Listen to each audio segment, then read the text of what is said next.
Hello guys. इस video में guys हम लोग जो बात करने जा रहे हैं वो बात कर रहे हैं कि आप अपने एजेंसी का सर्विस का ऑफरिंग्स कैसे आप करोगे, तो और उसका ऑपरेशंस को स्टैंडर्डाइजेशन कैसे करेंगे, उस टॉपिक के ऊपर हम इस वीडियो में बात करेंगे। तो देखिए, सर्विस का अगर आप एजेंसी स्टार्ट करना चाह रहे हैं तो इसका दो डायमेंशन हो सकता है।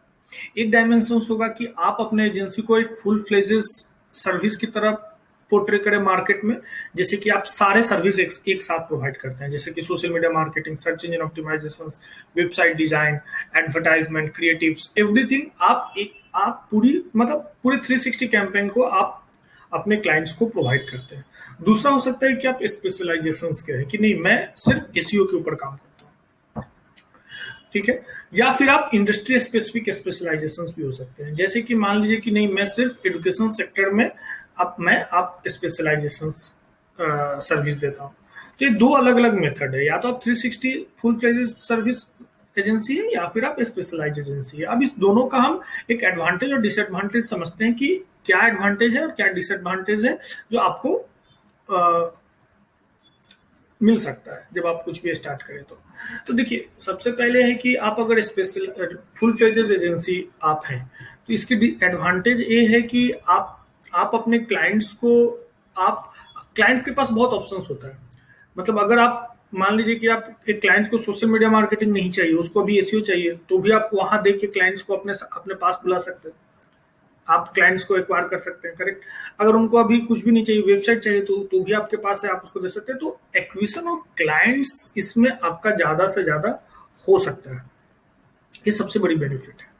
इसका निगेटिव पॉइंट्स क्या है? निगेटिव पॉइंट्स है कि जब आप फुल फ्लेजेड एजेंसी एक साथ स्टेब्लिश करते हैं तो इसका मतलब है कि आपके पास फुल सारे टीम का एक्सपर्टीज आपके पास होना चाहिए, सोशल मीडिया का एक्सपर्टीज होना चाहिए, एसईओ का एक्सपर्टीज होनी चाहिए, वेबसाइट का एक्सपर्टीज होना चाहिए, प्लस आपका सारा का सारा स्टैंडर्ड ऑपरेशन प्रोसीड्यूर भी आपका बना होना चाहिए। तो ये एक बहुत बड़ी डिसएडवांटेज है, क्योंकि आपके पास वर्कलोड बहुत बहुत आ जाता है और सब में आपको एक साथ आपको क्वालिटी को मेंटेन करना पड़ता है। पर वहीं में अगर मैं देखूं कि अगर जो स्पेशलाइज एजेंसी है, मान लीजिए कि आपने सिर्फ एक सर्विस के साथ मार्केट में एंटर किया, या सोशल मीडिया मार्केटिंग पकड़ लिए या एसईओ पकड़ लिए, तो अब मान लीजिए कि आपका सिर्फ सोशल मीडिया मार्केटिंग है, तो आपको क्या करना है? सिर्फ इन दो ही टीम पे काम करना है, एक डिजाइनर के ऊपर काम करना है और एक मार्केटर सोशल मीडिया एग्जीक्यूटिव के ऊपर काम करना है। आपको दो ही टाइप का वर्कफोर्स चाहिए, अब बाकी किसी भी वर्कफोर्स को आपको जरूरत नहीं है। तो इसमें फायदा होता है कि आपको ज्यादा इनिशियली वर्कफोर्स का रिक्वायरमेंट नहीं होता है, आप एक या दो तीन टीम से भी स्टार्ट कर सकते हैं। प्लस अगर आप क्लाइंट्स को आप स्पेसिफिक जब स्पेशलाइज जब कुछ और चीज ऑफर करते हैं तो आप सर्विस में क्वालिटी भी मेंटेन कर सकते हैं। इसमें अगर निगेटिव में देखूं तो निगेटिविटी यही आएगा कि आपके पास जो सर्विस है तो क्लाइंट्स का रिक्वायरमेंट भी वही होना चाहिए। जैसे कि सोशल मीडिया मार्केटिंग है तो सोशल मीडिया मार्केटिंग ही सिर्फ क्लाइंट्स का रिक्वायरमेंट होना चाहिए। इसमें चैलेंजेस ये आ सकता है कि मान लीजिए कि आप सोशल मीडिया मार्केटिंग आप ऑफर कर रहे हैं पर क्लाइंट्स को एसईओ का भी जरूरत पड़ेगा, तो फिर उसके लिए अगर आपके पास नहीं होगा तो दूसरे जगह पे फिर एजेंसी डिपेंड करती है, और अगर वो एजेंसी दोनों सर्विस क्वालिटी के साथ दे देगी तो फिर आपके लिए थोड़ा मुश्किल हो जाएगा। तो ये चैलेंजेस आपके पास रहेगी, तो आप इसको कैसे मैनेज करेंगे आपको सोचना है कि आप क्या 360 रखे या स्पेसिफिक रखे। लेकिन आप बहुत सारी एजेंसी है जो बहुत स्पेशलाइज करके रखती है, जिससे मान लीजिए कि एक एजुकेशन सेक्टर में ही मैं सिर्फ एसईओ करूंगा, सारे एसईओ को एजुकेशन सेक्टर में हम क्लाइंट्स को हैंडल करेंगे। इससे क्या क्या बेनिफिट होती है कि आपके पास बहुत सारे एक्सपीरियंस एक ही इंडस्ट्री की हो जाती है। तो बहुत सारी कंपनी चाहती है कि मैं जो एजेंसी को हायर कर रहा हूँ वो मेरे इंडस्ट्री का एक्सपर्टीज हो, तो वहां पे आपको ज्यादा प्रेफरेंस मिलेगा। तो आप उस हिसाब से सेट कर सकते हो। और आप अगर आप इनिशियली फेज में हो तो मैं डेफिनेटली कहूंगा कि आप पहले एक या दो सर्विस के साथ मार्केट में इंटर कीजिए।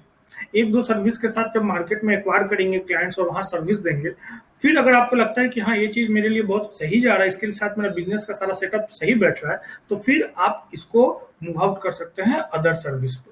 लेकिन याद रखिए, जब आप डायमेंशन को बढ़ाएंगे, आप सर्विस ऑप्शन को बढ़ाएंगे, तो आप स्केल नहीं कर पाएंगे। आपको एक ही जगह पे मतलब एक कुछ क्लाइंट को मल्टीपल सर्विस दे पाएंगे। लेकिन जब अगर आप स्पेशलाइज सर्विस रखेंगे, सर्विस एक या दो रखेंगे, तो आप मल्टीपल क्लाइंट्स ले पाएंगे, उसमें क्लाइंट्स का क्वांटिटी बढ़ेगा। पर जब अगर आप एक मल्टीपल सर्विस एक जगह दे रहे हैं तो आपको क्वालिटी चाहिए आपको कस्टमर का। तो ये सारे चीज डिफरेंशिएशन होता है, तो ये सब चीज आपको समझना जरूरी है जब भी आप एजेंसी का सर्विस डिसाइड करें कि मैं किस सर्विस के साथ मार्केट में उतरूं।